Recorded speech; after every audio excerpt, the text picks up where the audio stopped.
लेते रिकॉर्ड से कुछ बोला ही नहीं है, कोई बात नहीं।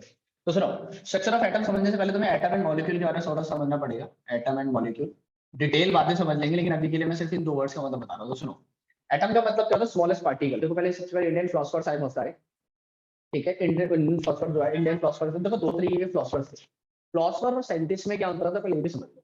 फिलोसफर का मतलब होता है कि एक ऐसा बंदा जो सिर्फ बताता है कि ऐसा हो रहा है या फिर ऐसा हो रहा होगा। तो मैं क्या बोल रहा हूँ। दूसरी तरफ एक बंदा होता है साइंटिस्ट, जो ये बोलता है कि भाई ये चीज ऐसे हो रही है और वो एक्सपेरिमेंटल प्रूफ भी देता है। मतलब कि फिलोसफर सिर्फ बताता है कि ऐसा हो रहा है, ऐसा हो रहा होगा, ये हो रहा है, ये हो रहा है, ये हो रहा है। लेकिन जो साइंटिस्ट होता है उस चीज को एक्सपेरिमेंटली प्रूव करता है, तो उसको साइंटिस्ट कहा जाता है। ठीक है। पहले प्रूफ करने का कोई कॉन्सेप्ट था नहीं, इसीलिए ज्यादातर जो वो जो फिलोसफर्स थे ना, वो ज्यादातर इंडियन और ग्रीक फिलोसफर्स बोलते थे। मतलब ज्यादातर इंडियन फिलोसफर्स होते थे या फिर ग्रीक फिलोसफर्स होते थे। तो जो इंडियन फिलोसफर्स थे ना, उनमें भी एक मतलब साइंटिस्ट को फिलोसफर का नाम दिया हुआ है, साधु का, उसकी जरूरत नहीं है। लेकिन उन्होंने सबने क्या बोला था कि जो सबसे छोटी चीज होती है ना, वो एटम होती है। मतलब किसी भी अगर आप एलिमेंट को ब्रेक डाउन करते हुए जाओगे तो आपको सबसे छोटी चीज मिलेगी, जिससे और ज्यादा छोटी चीजें नहीं हो सकती। उसको क्या बोला जाता है? एटम बोला जाता है। क्लियर है ये? अब बात है कि यार एटम से भी तो छोटी चीज हो सकती थी, लेकिन जैसे कि मान लो फॉर एग्जाम्पल मैं अपन बोलूं, अगर हमारी बॉडी में सबसे छोटा देखा जाए चीज तो वो सेल है। सेल से छोटी चीजें भी तो हो सकती है, होती है। एंडोप्लाज्मिक रेटिकुलम उसके अंदर होता है तो उससे भी छोटा होगा, ऑब्वियस सी बात है।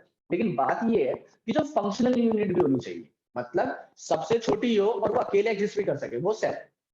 तो मैंने क्या बोला, इसीलिए बोला जाता है कि बॉडी सबसे छोटी चीज से बनी है, दैट इज सेल से बनी है। सेल के अंदर तो माइटोकॉन्ड्रिया भी है, ईआर भी है, वैक्यूल है, तो उनसे भी बने हो सकते थे, लेकिन वो अकेले एग्जिस्ट नहीं कर सकते। वैसे यहाँ पर भी है।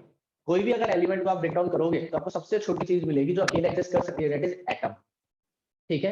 एटम जब फिक्स्ड रेशियो में कंबाइन हो जाते हैं तो उसको क्या बोलते हैं? मॉलिक्यूल। तो फिक्स्ड रेशियो में कंबाइन होने चाहिए, पहली बात तो यही है। दूसरी इंपॉर्टेंट चीज, जो एटम होता है ना यार, वो बहुत ज्यादा छोटा होता है, समझ में आ गया। लेकिन कितना छोटा होता है? तो अगर तुम 1 लाख से ज्यादा एटम एक के ऊपर एक लगा दोगे ना, तब भी वो एक पेज की मोटाई के बराबर नहीं हो पाएगा। समझ आ रहा? तो एटम बहुत बहुत बहुत ज्यादा छोटा होता है। फिर उसके बाद कई सारे साइंटिस्ट हैं जिन्होंने एटम के बारे में बताने की कोशिश करी कि डिफरेंट, जैसे ये डाल्टन था जिसने बोला कि अलग अलग तरह के जो एलिमेंट्स होते हैं, वो अलग अलग तरह के एलिमेंट, अलग अलग तरह के एलिमेंट होंगे तो एटम भी अलग अलग तरीके के होंगे। लेकिन अगर एलिमेंट एक है तो उसके एटम बिल्कुल सेम होंगे। चाहे मान लो फॉर एग्जाम्पल आयरन रॉड है, मैं अपने घर से लेकर आता हूँ, आयरन रॉड तुम अपने घर से लेकर आते हो, लेकिन उनका जो एटम होगा वो बिल्कुल सेम होगा। ठीक है। तो सेम एलिमेंट है तो एटम भी बिल्कुल सेम होगा, डिफरेंट एलिमेंट है तो एटम बिल्कुल डिफरेंट होगा। क्लियर है ये बात? ठीक है। उसके बाद बात आती है मॉलिक्यूल क्या होता है। तो मॉलिक्यूल जब एटम फिक्स रेशियो में कंबाइन हो जाता है तो उसको क्या कहते हैं? मॉलिक्यूल कहते हैं। क्लियर है ये? अब ये समझ में तो आ गया भैया, चलो ठीक है। लेकिन ये बताओ मुझे कि ये मॉलिक्यूल काम कैसे करता है? तो भाई साहब, एटम जब फिक्स रेशियो में कंबाइन होते हैं तो सिंपल सा लॉजिक है। अगर तुम वॉइस मैटर राउंड की बात कर रहे थे तो उसके हम 2 चीजें पढ़ते हैं, मिक्सचर और सॉल्यूशन, है ना? तो मिक्सचर का मतलब क्या होता है? मिक्सचर का मतलब होता है जो भी चीजें मिला दो, कोई फर्क नहीं पड़ता। लेकिन सॉल्यूशन में क्या होता है? फिक्स तरीके से मिला रहे होते हो आप, है ना? तो मान लो फॉर एग्जांपल मैंने बोला कि भाई मेरे पास ना, मान लो मुझे फॉर एग्जांपल पानी और चीनी का वो बनाना है, मिक्सचर बनाना है। मैंने बोला यार मेरे पास 1 लीटर पानी है और आधी किलो चीनी है, तुमने बोला डाल दो। अगली बार अगले दिन क्या हुआ, मैंने बोला यार आज आधी किलो चीनी नहीं है, अब इस बार तो सिर्फ 200 ग्राम चीनी है, तुमने बोला यार कोई बात नहीं डाल दे। मतलब हमने कोई मेंटेन नहीं रखा रेशियो। समझ में आ गया? तो वो एक फिक्स्ड कंपाउंड नहीं बन पाएगा। ठीक है, इसको कहते हैं कंपाउंड। पक्का क्लियर है ये? तो कंपाउंड की तरह कौन काम करता है? मॉलिक्यूल का मॉलिक्यूल काम करता है। तो मिक्सचर क्या हो गया? मिक्सचर का मतलब होता है कि कोई भी चीज अनफिक्स रेशियो में मिला रहे हो आप, लेकिन कंपाउंड क्या होता है? फिक्स रेशियो में मिला रहे हो। समझ में आ गया? वैसे यहाँ पर भी है, कंपाउंड का दूसरा भाई है एलिमेंट्स में मॉलिक्यूल। मॉलिक्यूल का मतलब होता है जब एटम्स को फिक्स रेशियो में मिलाया जाता है। जैसे कि फॉर एग्जांपल H2 एक मॉलिक्यूल है क्योंकि ये वाटर बनाता है। लेकिन अगर किसी दिन मेरे पास हाइड्रोजन एक्स्ट्रा था, मैंने बोला यार एक्स्ट्रा डाल देते हैं, तो ये कुछ बन पाएगा क्या? नहीं बन पाएगा। बताओ समझ में आया कि नहीं आया? तो हर चीज क्या होनी चाहिए? फिक्स्ड कंबाइंड रेशियो में होनी चाहिए। क्लियर है? अब आते हैं स्ट्रक्चर ऑफ एटम पे। अब जब ये डिबेट खत्म हो गई ना यार कि सबसे छोटी चीज एटम ही होती है, तो अब साइंटिस्ट भागने लगे ये पता करने के लिए कि एटम दिखाई कैसा देता है। ठीक है। तो कई सारे साइंटिस्ट आए, कई सारे साइंटिस्ट ये बोल रहे थे कि भाई वो जो एटम होता है ना, वो क्या नाम है, रेक्टेंगुलर शेप का होता है। फिर दूसरा साइंटिस्ट आया, उसने बोला भाई जो एटम होता है ना, वो रेक्टेंगल नहीं ट्राइंगल होता है। ठीक है। ऐसे कई सारे साइंटिस्ट अटेम्प्ट करते थे। क्लियर है? लेकिन धीरे धीरे क्या हुआ, 2-3 साइंटिस्ट आए जिन्होंने फाइनली ये बोलने की कोशिश करी कि यार एटम के अंदर ना कुछ सब एटॉमिक पार्टिकल्स होते हैं। क्या होते हैं? सब एटॉमिक पार्टिकल्स होते हैं। समझ में आया मैंने क्या बोला? तो सब एटॉमिक पार्टिकल्स में सबसे पहले किसका पता लगा था? प्रोटॉन और इलेक्ट्रॉन का, बस प्रोटॉन और इलेक्ट्रॉन्स का पता लगा था। समझ में आया मैंने क्या बोला? प्रोटॉन और इलेक्ट्रॉन का पता लगा, और प्रोटॉन और इलेक्ट्रॉन का पता लगाने के बाद भी ये चीजें हुई। मतलब अच्छा, इन दोनों में भी अगर कंपेयर किया जाए तो प्रोटॉन का पता लगाया था ई गोल्डस्टीन नाम के साइंटिस्ट ने, गोल्डस्टीन नाम के साइंटिस्ट ने, ठीक है। और अगर मास के अकॉर्डिंग बात करें, पहले चार्ज की बात करें, तो ये पॉजिटिव चार्ज रखता है और ये नेगेटिव चार्ज रखता है। जो प्रोटॉन होता है ना, वो इलेक्ट्रॉन से 2000 गुना ज्यादा वो होता है, भारी होता है, 2000 टाइम्स भारी होता है। समझ आ रहा है मैं क्या बोल रहा हूँ? ठीक है, मतलब अगर मान लो फॉर एग्जांपल, वैसे इतना होगा नहीं, लेकिन मान लो फॉर एग्जांपल कोई इलेक्ट्रॉन, अगर एक इलेक्ट्रॉन 1 ग्राम का है, तो प्रोटॉन क्या होगा? 2000 ग्राम का होगा, जो कि हाइपोथेटिकल है। समझ आ रहा है मैं क्या बोल रहा हूँ? ठीक है। उसके बाद हुआ ये कि जब ये पता लग गया कि अच्छा चलो ठीक है, एक एटम के अंदर क्या होता है, 2 चीजें पाई जाती है, ठीक है। फिर कई सारे अलग अलग तरह के साइंटिस्ट है जिन्होंने अलग अलग तरीके के अटेम्प्ट्स करने चालू करे कि भाई ये कैसे होता है, ये क्या होता है, ये दोनों एग्जिस्ट कैसे करते हैं। अब सबको ये पता था कि एटम को अगर मैं तोड़ूंगा तो मुझे 2 चीजें मिलेंगी, जिसका नाम क्या? प्रोटॉन और इलेक्ट्रॉन। लेकिन अब उनको ये नहीं पता था कि एक एटम के अंदर प्रोटॉन और इलेक्ट्रॉन रखे कैसे जाते हैं, समझ में आया? एग्जिस्ट कैसे करते हैं वो दोनों उसके अंदर। क्लियर है ये? ठीक है। अब बात ये है कि अब इसको एग्जिस्ट करने के अलग तरह के साइंटिस्ट ने अलग अलग तरह के मॉडल्स दिए कि भाई मैं ये कहता हूँ कि कुछ ऐसा स्ट्रक्चर होगा, तो दूसरा साइंटिस्ट आया नहीं यार मैं कहता हूँ कि कुछ ऐसा स्ट्रक्चर होगा। तो अलग अलग तरह के जो साइंटिस्ट है उनमें बात कर रहे हैं। समझ में आ गया? सबसे पहले साइंटिस्ट आया जिसका नाम था जे जे थॉमसन। थॉमसन था या पहले रदरफोर्ड आया था शायद? थॉमसन था, तो थॉमसन को ले लेते हैं भाई, गलत मत बोलना बस, याद नहीं आ रहा है बस। ठीक है, तो सुनो, सबसे पहले आया थॉमसन, ठीक है। थॉमसन ने बोला कि भाई जो मेरे अकॉर्डिंग जो एटम होता है ना, वो कैसा दिखाई देता है मैं बताता हूँ। उसने बोला मेरे अकॉर्डिंग, देखो इस टाइम तक ये बात याद रखना कि इस टाइम तक सिर्फ 2 चीजों के बारे में पता है, that is proton and electron. और तुम्हें पता है कि तीसरी चीज भी होती है, दैट इज न्यूट्रॉन। ठीक है, लेकिन न्यूट्रॉन के बारे में कुछ नहीं पता, क्योंकि न्यूट्रॉन का पता लगा था 1935 और ये मॉडर्न से बहुत पहले के। ठीक है। और 1935 में भी उसका किसने पता लगाया था? एक साइंटिस्ट जिसका नाम था जे चार्डविक, CHADVIC के। समझ में आया? उसने पता लगाया था कि 1935 में, वो बात की बात। तो अभी तक इलेक्ट्रॉन और प्रोटॉन पे काम चल रहा है। सुनो, सबसे पहले थॉमसन आया, उसने बोला कि भाई मेरे अकॉर्डिंग ना जो स्ट्रक्चर ऑफ एटम है वो एक किसकी तरह दिखाई देता है? वाटरमेलन की तरह दिखाई देता है।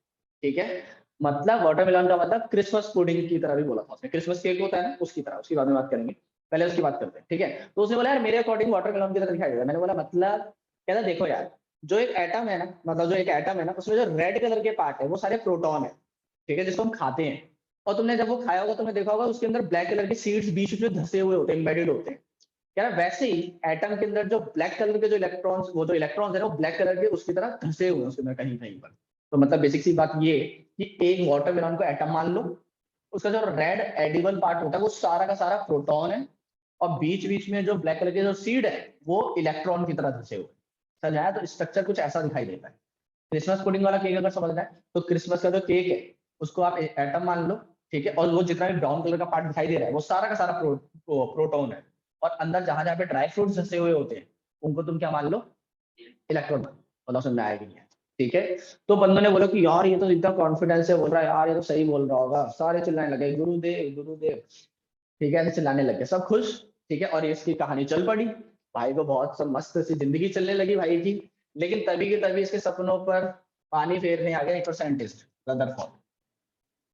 कौन साइंटिस्ट आया? रदरफोर्ड। रदरफोर्ड ने बोला कि भाई मैंने एक एक्सपेरिमेंट करा है। तो ये थॉमसन बोलता कर लेंगे, हम क्या करें। तो उसने बोला भाई तेरी थ्योरी गलत हो गई। कहता है मेरी थ्योरी गलत हो गई? कहता पता कैसे? तो सिंपल सी बात याद रखना, कोई भी साइंटिस्ट अगर ये बोलता है ना कि तेरी थ्योरी गलत है, तो वो साइंटिस्ट पता है पलट के क्या बोलता है? तू बता फिर सही क्या है। समझ आया? तो उसको पता ना पड़ेगा सही क्या है। तो पहले रदरफोर्ड ने पता क्या बोला? कह रहा मैं सही तो बताऊंगा, तेरी थ्योरी गलत कैसे ये भी बताऊंगा। अच्छा ठीक है। तो रदरफोर्ड बोलता है ये देख मैंने एक एक्सपेरिमेंट करा है। हमने बोला भाई कौन सा एक्सपेरिमेंट करा है? कह रहा उस एक्सपेरिमेंट का मैंने नाम रखा है गोल्ड फॉइल एक्सपेरिमेंट। क्या नाम रखा है उसने? Gold foil experiment, helium alpha रे, पता नहीं क्या क्या नाम रखा है इसने। मतलब ऐसा नाम रखा था अल्फा पार्टिकल की एक्सपेरिमेंट। ठीक है, अल्फा पार्टिकल का नाम क्यों रखा था? क्योंकि वो पॉजिटिवली चार्ज आयन होता है, पॉजिटिवली चार्ज होती है वो रे। ठीक है, वो जो रे यूज करी थी उसने पॉजिटिवली चार्ज रे यूज करी थी। दूसरा क्वेश्चन ये आया कि इसने गोल्ड क्यों यूज करा था? गोल्ड इसलिए यूज करा था क्योंकि गोल्ड कम रिएक्टिव होता है, या फिर लेस रिएक्टिव होता है, फिर नॉन रिएक्टिव होता है, ये तुम्हें पता है। ठीक है, तो गोल्ड इसलिए यूज करा क्योंकि बहुत ज्यादा कम रिएक्टिव होता है। दूसरा रीजन गोल्ड यूज करने का इसलिए था क्योंकि गोल्ड बहुत ज्यादा मेलिएबल और डक्टाइल होता है, तो इसकी पतली सी शीट बना सकता था ये एक्सपेरिमेंट करने में ज्यादा हेल्पफुल होती, ठीक है। और अल्फा पार्टिकल्स का यूज क्यों करना था, क्योंकि वो पॉजिटिवली चार्ज हो। समझ में आ गया, पक्का रीजन समझ में आ गया सारी चीजें। अब इसने एक्सपेरिमेंट में करा क्या, इसने क्या करा, गोल्ड फॉइल ली, और गोल्ड फॉइल को अगर तुम देखोगे साइड से तो उसके एटम एक दूसरे के ऊपर रखे हुए होंगे, है ना, और जब एक दूसरे के ऊपर रखे हुए थे तो वो कुछ ऐसे दिखाई दे रहे थे, ठीक है, ऊपर वाला मिटा दो। तो उसके एटम्स कैसे रखे हुए थे, कुछ ऐसे रखे हुए थे, दोनों साइंटिस्ट को हम मिटा देते हैं, ठीक है। तो देखो उसने एटम ऐसे रखे हुए थे, ठीक है। अब उसने क्या करा, यहाँ से ना अल्फा रेज भेजनी चालू करी, अल्फा रेज भेजनी चालू करी, ठीक है। किसी बुक में लिखा होता है 12,000 रेज भेजी, किसी बुक में लिखा होता है 20,000 रेज भेजी, और मैं तुम्हें बता रहा हूँ कुछ भी याद करो, नंबर से कोई मतलब नहीं, ठीक है। लेकिन जो उसने रेज भेजी थी ना, उसमें से जो मैक्सिमम रेज थी वो पता है क्या हो रही थी, वो जाती थी और टकराकर साइड से निकल जाती थी, जाती थी टकराकर साइड से निकल जाती थी, जाती थी टकराकर साइड से निकल जाती थी, मतलब सीधी नहीं जाती थी कोई भी थी।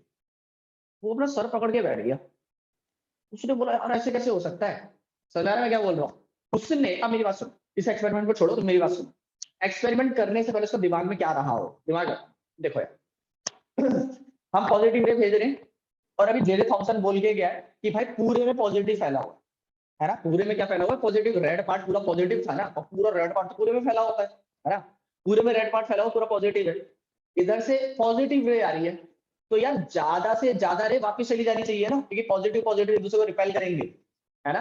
तो अगर मैं 12,000 रेस भेज रहा हूँ तो 12,000 में से कम 11 11,500 रेस तो वापस आ जानी चाहिए, क्योंकि पूरे में पॉजिटिव ही फैला हो।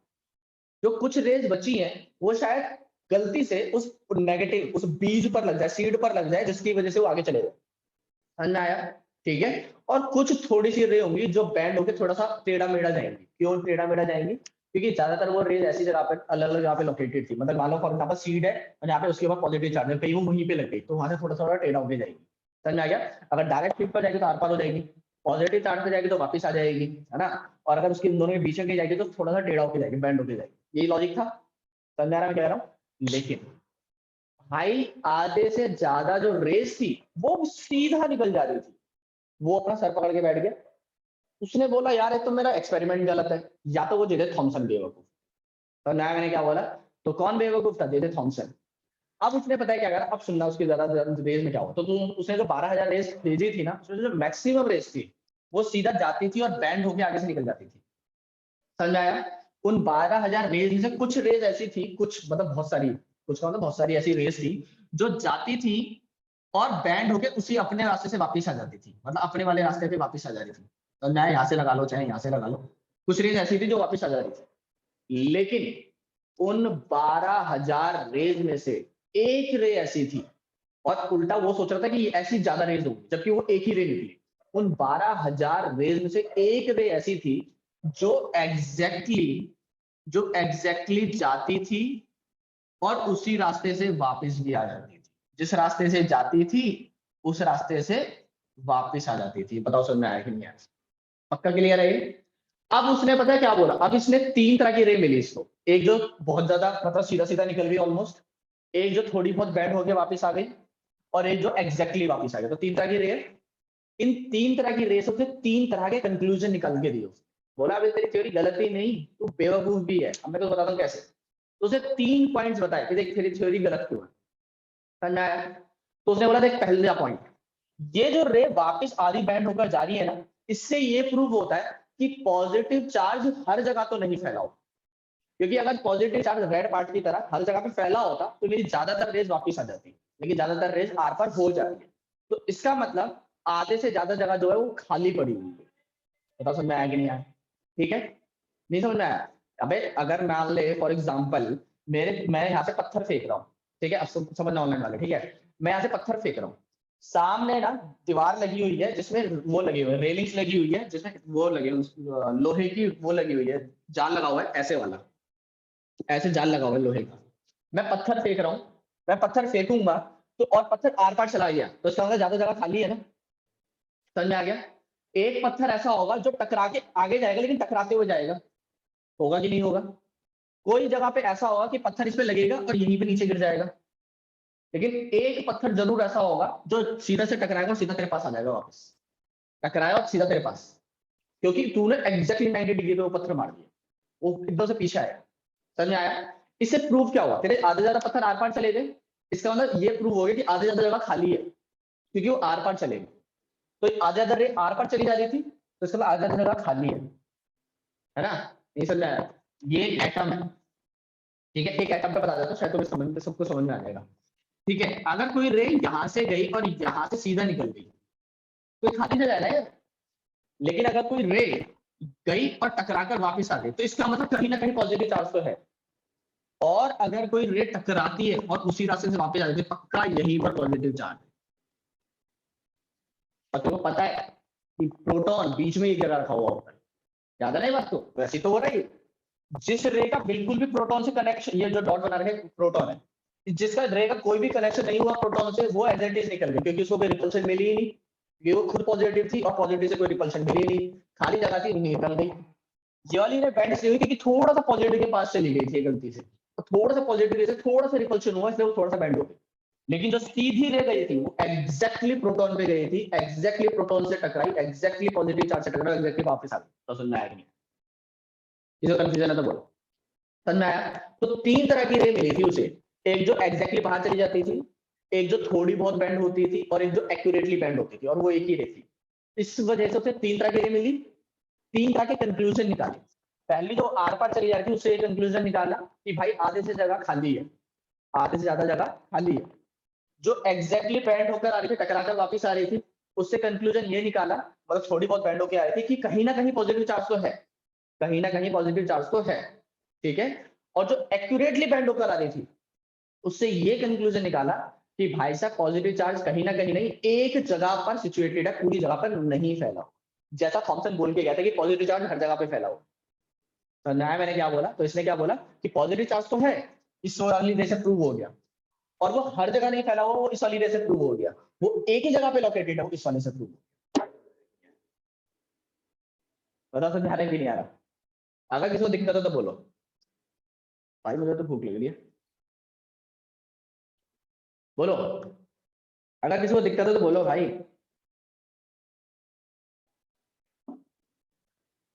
बोल सार्थक बोल, क्या दिक्कत है बोल मुन्ना। है दोबारा बोल, तेज बोल यार। पूरे में इलेक्ट्रॉन होंगे ना, मतलब नेगेटिव चार्ज होगा, रेडियोएक्टिव पूरे में इलेक्ट्रॉन नेगेटिव चार्ज क्यों होगा? अगर हाँ चल मान ले पूरे में नेगेटिव चार्ज होगा, तो पॉजिटिव वालों को खींचेगा ना और ज्यादा, तो ले गया अपने साथ।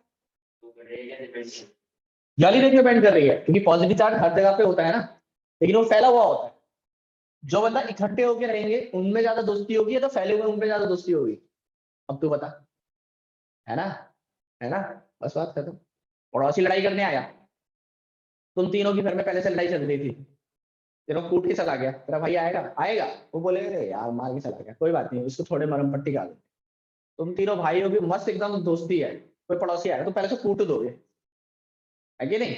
अभी इलेक्ट्रॉन अलग अलग थे, तो दोनों की लड़ाई थी, पड़ोसी आया कूट के चला गया। लेकिन प्रोटॉन भाई साहब बड़े बढ़िया लोग थे, साथ में रहते थे, साथ में खाना खाते थे, समझ में आया? साथ में रह रहे थे, तो जो भी आया कूट के भेज दिया। बताओ समझ में आया कि नहीं आया? आसान समझ में आया? बड़े आगे आ गया, अच्छी बात है। चलो फिर, इतनी देर में ये कहानी चली रही थी, तभी उसने बोला थॉमसन ने कि यार मेरी कहानी तो गलत है, तू तो एकदम सही एक्सपेरिमेंट दे रहा है। उसने बोला हाँ। बोला क्या करेंगे? तो उसने बोला ये तो बता दे कि स्ट्रक्चर ऑफ एटम दिखाई कैसा देता है, ये तो तूने बताया ही नहीं।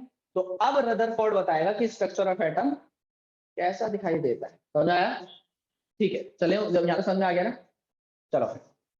अब उसने बोला कि देख भाई, अब तो तू फेल हो गया। कह रहा भाई बेइज्जती करके कितनी बार मानेगा? अरे कह रहा मजा तो तभी है भाई। कह रहा अब देख, अब मैं तेरे को स्ट्रक्चर ऑफ एटम बताता हूँ, और फिर आगे की बात करेंगे, फिर मैं बड़ा साइंटिस्ट बन जाऊंगा, पैसे कमाऊंगा, पार्टी दूंगा। ठीक है? सुनो, उसने बोला देख मेरे अकॉर्डिंग स्ट्रक्चर ऑफ एटम कैसा है। अब कौन बता रहा है ये बात? रदरफोर्ड बता। ठीक है, सुनना। रदरफोर्ड ने बोला कि देख यार, जो प्रोटॉन है ना वो कहीं बीच में रखा हुआ है। प्रोटॉन जो है वो कहीं बीच में रखा हुआ है। जैसे तू बोल रहा था ना कि वो जगह जगह पर फैला हुआ है, ऐसा नहीं है। प्रोटॉन जो है कहीं बीच में रखा हुआ है। मतलब समझ में आया ये बात? पक्का क्लियर है? इसको दिखाने के लिए मैं क्या करता हूँ, बीच में पॉजिटिव चार्ज बना देता हूँ, दिखाई दे रहा होगा मस्त सा। नहीं दिखाई दे रहा, कोई बात नहीं यार, समझ गया ना, तो बीच में पॉजिटिव चार्ज है, समझ में आया मैं क्या बोल रहा हूँ, बीच में पॉजिटिव चार्ज रखा हुआ, इतना क्लियर है? ठीक है, हमें बोला इलेक्ट्रॉन का है फिर, तो कहता बता रहा हूँ, बता रहा हूँ, कहता भाई इलेक्ट्रॉन ना इसके चारों तरफ चक्कर लगा रहा होता है।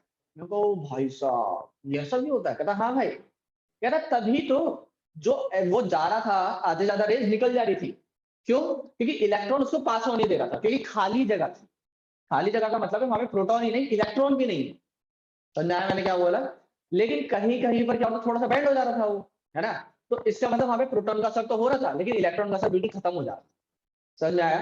तो जहां पर इलेक्ट्रॉन उसको अलाउ करता है वो चले जाता है, इलेक्ट्रॉन जहाँ पे होता है, ठीक है। लेकिन जहां पे जैसे प्रोटॉन थोड़ा सा अच्छा दिखाई देता है वो बैंड कर देता है, और अगर कोई गलती से देखो इस पे पड़ गई तो वो सीधा वहीं से वापस आ जाता है, ठीक है। तो कहता देख मेरे अकॉर्डिंग मैं जो बता रहा हूँ वही सही है। और स्ट्रक्चर ऑफ एटम ऐसा होता है कि जो प्रोटॉन है ना कहीं बीच में रखा हुआ है, और इलेक्ट्रॉन है वो सिर्फ चारों तरफ चक्कर लगा रहे हैं। बताओ समझ में आया नहीं आया? ठीक है। और चक्कर ऐसे लगा रहे हैं कि वो धीरे धीरे अपनी एनर्जी रेडिएट करते रहते हैं। रेडिएट का मतलब है छोड़ते रहते हैं। तो समझ में आया मैंने क्या बोला? पक्का समझ में आ रहा है? तो उसने बोला कि प्रोटॉन बीच में रखा हुआ है, इलेक्ट्रॉन इसके चारों तरफ चक्कर लगा रहे हैं और अपनी एनर्जी रेडिएट करते रहते हैं, ठीक है। रेडिएट करने का मतलब अब तुम समझना जरा ध्यान से, देखो यार, मान लो फॉर एग्जांपल एक फील्ड है, उसके चारों तरफ में चक्कर लगा, समझ में आया? अगर मैं चारों तरफ चक्कर लगा रहा हूं तो मैं तो थकता रहूंगा धीरे धीरे। तो मैं क्या करूंगा, अपना चक्कर जो है वो जो राउंड है वो मैं थोड़ा छोटा छोटा करता रहूंगा, है ना? अगर मैं पहले चक्कर लगा रहा था मान लो फॉर एग्जाम्पल 200 सेंटीमीटर वाला पेरीमीटर पे, मेरी थोड़ी सी एनर्जी कम हुई, मैं आ गया 198 पे, मैं आ गया 195 पे, 190, 160। एक टाइम ऐसा आएगा जब मैं बेलूनी का खड़ा मैंने उसकी नहीं आया, होगा कि नहीं होगा? यही बात यहाँ पर हो गई। तो रदरफोर्ड ने बोला कि प्रोटॉन बीच में रखा हुआ है, इलेक्ट्रॉन उसके चारों तरफ चक्कर लगाते हैं। ये बता के चला गया, सोने जा ही रहा था तभी की तभी इसकी कॉल आ गई मैक्सवेल की। ऐसे बहुत सारे साइंटिस्ट है लेकिन मेरे वहां पे मैक्सवेल था साइंटिस्ट। उसने बोला इधर आइए, जरा इधर इधर। अरे यार सोने दे यार, कह रहा भाई इधर आ, इंपॉर्टेंट बात है। अब सुनना जरा ध्यान से, अब इस भैया की क्या निकाल दी गई गलती। केमिस्ट्री यही तो दिक्कत है, गलतियां भी पढ़ो सही भी पढ़ो। अब आ जाओ इधर। उसने बोला इधर आ, इधर आ, इधर आ, मैं बताता हूँ तुझे। अगर कोई बंदा चारों तरफ चक्कर लगाएगा तो एक टाइम ऐसा आएगा कि वो बीच में सेंटर पे आ जाएगा। ये तो तू भी बोल रहा है, तूने बोला कि प्रोटॉन बीच में बैठा हुआ है और इलेक्ट्रॉन उसके चारों तरफ चक्कर लगाता है। अगर इलेक्ट्रॉन चारों तरफ चक्कर लगाएगा तो उसका अगला गोला छोटा हो जाएगा, अगला गोला और छोटा हो जाएगा, अगला गोला और छोटा हो जाएगा। ऐसे करते करते करते करते एक टाइम ऐसा आएगा कि ये इलेक्ट्रॉन इसके अंदर जाके गिर जाएगा और भंडा फोड़ हो जाएगा। बताओ समझ में आया कि नहीं आया? नहीं होगा कि नहीं होगा? होगा ना भाई। और अगर ऐसा हो गया तो इलेक्ट्रॉन और प्रोटॉन तो ब्लास्ट कर जाएंगे, एटम अनस्टेबल हो जाएगा, एटम एग्जिस्ट नहीं करेगा। ये सारी स्टेप बाय स्टेप बता रहा हूं मैं। ब्लास्ट कर जाएंगे, फिर एटम अनस्टेबल हो जाएगा, और अगर एटम अनस्टेबल होता तो एटम एग्जिस्ट नहीं करता, और अगर एटम ही एग्जिस्ट नहीं करता तो एलिमेंट एग्जिस्ट करता क्या? नहीं करता। तो दुनिया में कुछ होता क्या? नहीं होता। लेकिन दुनिया में सब कुछ है, इसका मतलब एटम एग्जिस्ट करता है। एटम एग्जिस्ट करता है तो इसका मतलब कि इलेक्ट्रॉन और प्रोटॉन का भंडाफोड़ नहीं हो रहा है, और अगर नहीं हो रहा है तो तेरी थ्योरी गलत। बताओ समझ में आया कि नहीं आया? पक्का क्लियर है ये बात? अब ये तो समझ में आ गया ना तुझे?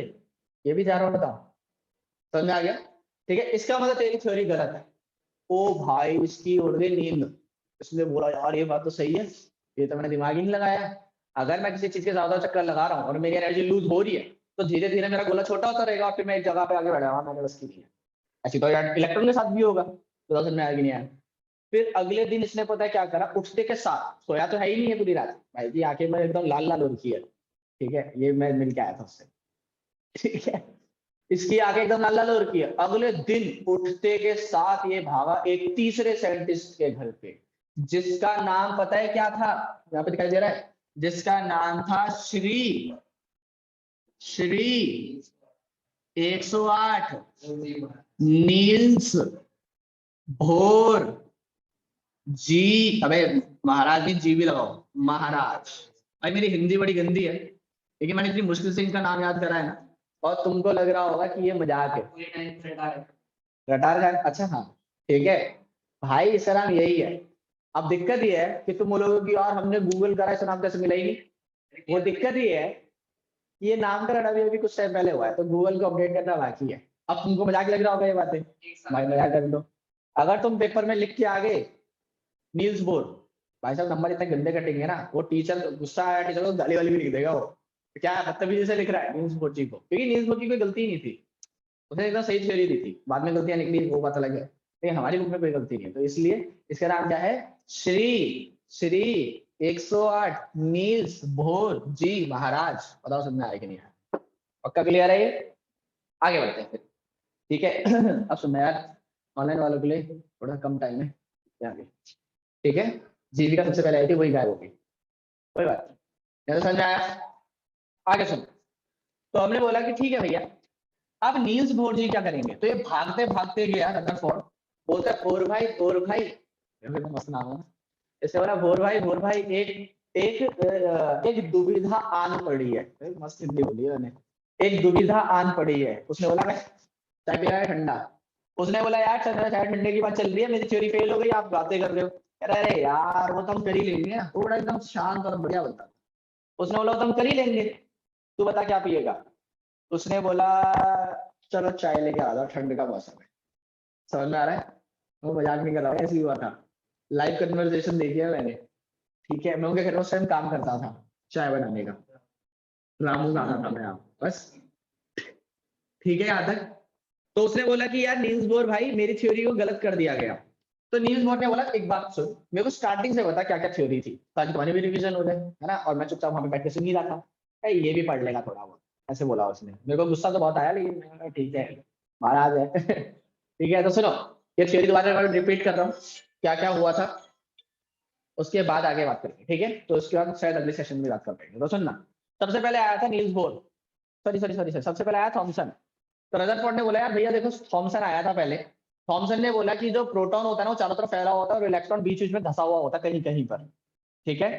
तो मैंने उसकी थ्योरी को गलत साबित करा, क्योंकि मैंने गोल्ड फेल एक्सपेरिमेंट करा अल्फा रे पार्टिकल के साथ, जिसमें मुझे पता लगा कि कोल्ड जो को वो है पॉजिटिव चार्ज है, वो हर जगह पे नहीं फैला हुआ, कहीं बीच में फैला हुआ है, ठीक है। और उसने एक्सपेरिमेंट दिखाया उसको, तो कह रहा एक्सपेरिमेंट तो बिल्कुल सही है, और जो कंक्लूजन निकाला वो भी बिल्कुल सही है, कह रहा लेकिन उन्होंने मेरे से बोला कि अब तू थ्योरी दे। तो मैंने थ्योरी ये दी कि बीच में प्रोटॉन रखा हुआ जो मैंने दिखा रखा है, और इलेक्ट्रॉन्स के चारों तरफ चक्कर लगाता है।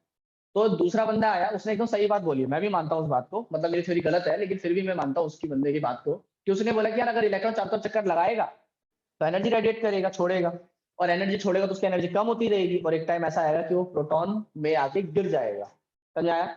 लेकिन प्रोटॉन में अगर आके गिरा तो भंडाफोड़ हो जाएगा, और वो एलिमेंट जो है वो एटम जो है अनस्टेबल हो जाएगा, और एलिमेंट एग्जिस्ट नहीं करेगा। लेकिन एलिमेंट एटम वगैरह सब एग्जिस्ट कर रहे हैं, तो इसका मतलब मेरी थ्योरी गलत है। पता समझ में आया कि नहीं आया? और अगर मेरी थ्योरी गलत है तो चलो आप बताओ क्या सही होगा। तो नील्स बोर ने बोला अब मैं इसको थोड़ा सा इसे पढ़ूंगा, तू कल आइए। उसने बोला है, उसने बोला कल आइयो भाई, चाय वाय पीनी है, चाय वाय पिला दी थी तब तक मैंने उसे। समझ में आया मैंने क्या बोला? उसके बाद कल आने का मतलब क्या है, अगले सेशन में। यहाँ तक किसी को कुछ पूछा तो पूछो। तबीयत खराब है? जी बाबू क्या हुआ भाई? तनिषा तुम दोनों का क्या चल रहा है? तुम्हारे स्कूल में कुछ खिला पिला रहे हैं क्या? कभी तेरी तबीयत खराब, कभी उसकी तबीयत खराब।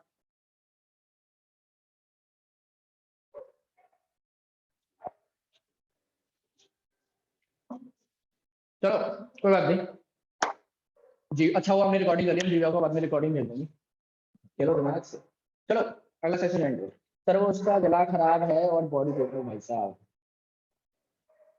ये तो भाई कोल्ड वाले हैं, कोविड वाले नहीं कह रहा भाई, मैं कोल्ड वाले कह रहा हूँ, ठीक है। चलो कोई बात नहीं। उसको बोलो रेस्ट करे। चलो अगला सेशन ज्वाइन करो, उससे बात करते हैं इससे आगे की कहानी की।